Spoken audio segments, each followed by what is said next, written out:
Hallo julle en baie welkom by ons eerste snipper van ons nuwe Openbaring reeks, Openbaring 301.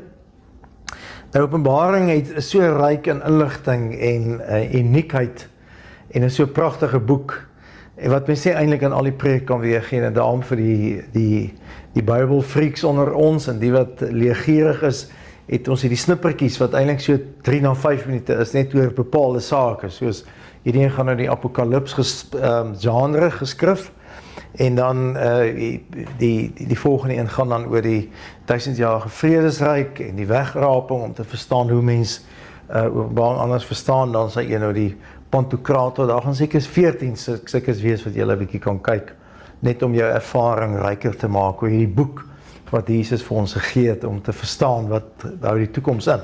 Nou Apokalips is 'n genre. 'n genre is eintlik 'n tipe van 'n styl of 'n musiekstyl of 'n alternatiewe maniere of verskillende maniere van boeke of flieks ensovoorts. Hulle noem dit 'n genre.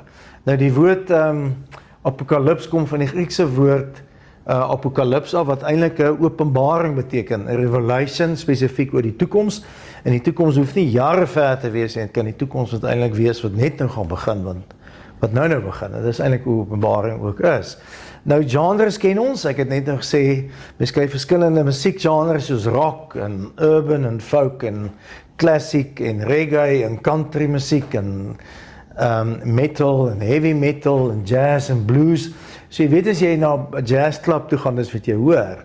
Nou so kry jy ook in die Bybel verskillende literatuursoorte of genres. As mens net daarna kyk, is die grootste gedeelte is geskiedenis, wat vertel van God se storie met mense, die profesie is 20, gedigte is so 5%, die briewe is so 7%, waarna die evangelies is, wysheidsliteratuur 6% en dan die Apokalips, wat eintlik hierdie openbarings is oor die toekoms, is dan net 2% en die bekendste is Openbaring, is ook die grootste ene.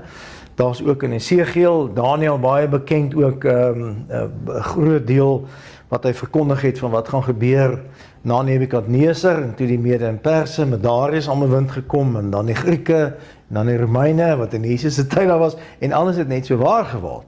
En dan ons ook in Sagaria het ons ook sekere dele van die boek wat gaan oor wat vertel wat in die toekoms gaan gebeur. Die verskil tussen dit en profesie, profesie is eintlik 'n uitleg wat dit vir vandag beteken, terwyl 'n Apokalips is om te sê wat gaan gebeur. Nou, daar's natuurlik 'n klomp wat ons nie eens van weet nie, bekende Apokalips genres wat nie in die Bybel opgeneem is nie. Hoekom in die Bybel opgeneem te word, moes hy gebruik geword het deur die meeste van die kerke en die mense moes geweet het, hulle voel hierdie kom wel van die Here af. So kry ons die Apokalips van Abraham en Henog en Jakob en Petrus en Paulus is boeke wat ons nie eers ken nie, maar in die Bybel het ons dan daai net nou gesien. Nou, Apokalips gewoonlik het so 6 eienskappe wat ek met jou wil deel en ek gaan dit bietjie doen aan die hand van die geskrifte wat ontstaan het toe die nuwe Suid-Afrika moes gekom het, want dit was eintlik 'n Apokalips, want die Apokalips se eerste eienskap is, die huidige wêreld word vervang met die nuwe een. Ek onthou toe ek 'n student daardie was, het ons almal gepraat en gelees oor hoe gaan die nuwe Suid-Afrika lyk, en daar was altyd 'n stryd tussen die bose en die goeie, en op daai stadium was dit die verdrukkers en die onderdrukkers, en dan was daar simbole, en die vlaai het 'n simbool geword daarvan, daar was liedere, en kulture was simbole gewees, daar was baie drama gewees, van hierdie verkiesing plaas van voor die tyd, om die Zulus in te bring, ensovoorts, en daar was ook oordeel betrokke gewees, wie's reg en wie's verkeerd, en dan was die lot van die lesers, die mense in die land was bekend gewees. So het ons gesê, daar gaan een man nie 'n stem wees, en dan die mense wat betrokke was by goed wat hulle moes bieg, was daar die Waarheid en Versoeningskommissie, en daar so vergifnis gewees het. So die uitkoms was vir mense half bekend wat dit kon wees, en mense moes ook vrede daarmee gehad het. Dis wat die Apokalips eintlik wil doen. So ons het in Suid-Afrika eintlik 'n Apokalips al beleef. Ons beleef ook openbaringssinne, want openbaring gaan veral oor 'n huidige wêreld wat vervang word met 'n nuwe wêreld, en in sy ergste vorm gaan dit wees as die nuwe hemel en die nuwe aarde kom eendag. Maar ons sien dit gebeur nou al eintlik, dat die koninkryk van die hemel, die nuwe aarde, word deur ons wat op aarde bly al begin geskep word. So ons leef in 'n apokalips wat plaasvind. En daar is 'n stryd tussen die bose en die lig, tussen God en Satan se ryk. En ons is daarbey betrokke. Ons weet Jesus en Satan het geveg gehad en Openbaring sien ons dit gaan aan. En dan word hy uit die hemel uitgegooi, die draak. En dan wen hulle hom op grond van wat op Golgotha gebeur. En so kan ons ook die goeie in ons eie lewe kan eintlik heeltyd oorwin. En dan is daar baie simboliek om te verduidelik, maar wat gebeur in die wêreld rondom ons? Ons het die drake, ons het die perde wat hardloop, wat simbole is van, leiers wat die generaals om hulle het. Ons het die nuwe Jerusalem is 'n simbool van dit wat ons probeer skep eintlik, die tuin van Eden, wat terugverwys na wat God in die begin geskep het. Ons noem dit hierdie mandorla, is die snypunt tussen die hemel en aarde waar ons bly. En die 666 is 'n simboliek vir regerings wat hulle mag gebruik op ekonomiese gebied om die Christene te onderdruk. Ons het ook die 144.000 wat praat van gelowiges, wat eintlik maar 12x12 die kerk in die Ou en Nuwe Testament is, plus 10x10x10, wat 10 is die volmaakte getal vir God, die Vader, die Seun en die Heilige Gees. So, dis 'n simbool om te sê, dis almal wat aan God behoort. Ons sal ook eenige getalle nog doen.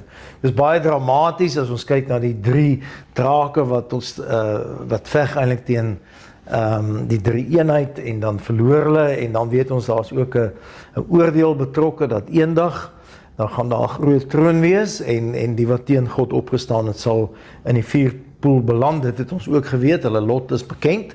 Dis ook waar Satan gewees, maar ons wat ons klere gewas het in die wit gewas het in die bloed van die lam, weet ons, is nou al burgers van die nuwe hemel. En dit is typiese eienskappe van Apokalips en Openbaring voldoen volledig daaraan. Maar wanneer jy dit lees, moet jy weet, jy is besig met 'n Apokalips. Dit is nie 'n gedig nie, dit is nie geskiedkundig nie. Dit is 'n toekomsvoorspelling van wat besig is om te gebeur en heeltyd gebeur. Want dis die tweede ding wat ons sê, hy speel af. Nie eendag gaan dit gebeur nie. Hy speel nou al af. Dis in Kerstyd en die wederkoms van Jesus. So ek en jy leef nou in die tyd van Openbaring. En wat Openbaring eintlik wil doen, is vir ons te verduidelik dat die hemel is klaar daar. En in Christus behoort jy klaar daaraan. Maar die bose is steeds op aarde aan die geveg en die stryd is aan, en van ons sterf in daai proses van siekte, van COVID, van oorlog, van stryd, maar ons sien God gryp in heeltyd, en dan sien ons ook, ons het 'n roeping om die plek nuut te maak en beter te maak, en dit loop uit op die eind op die hemelstad wat ons deel van sal hê, en dis Openbaring. En wat dit wil doen is of ons hoop te gee, om te sê, moenie bang wees nie, want Jesus is die Pantokrator, die ewige Pantokrator. God se ryk het klaar oorwin en sal oorwin, en dis waarmee jy deel is. Ek hoop dit help jou om lekker te lees. Dankie dat jy saam gekyk het.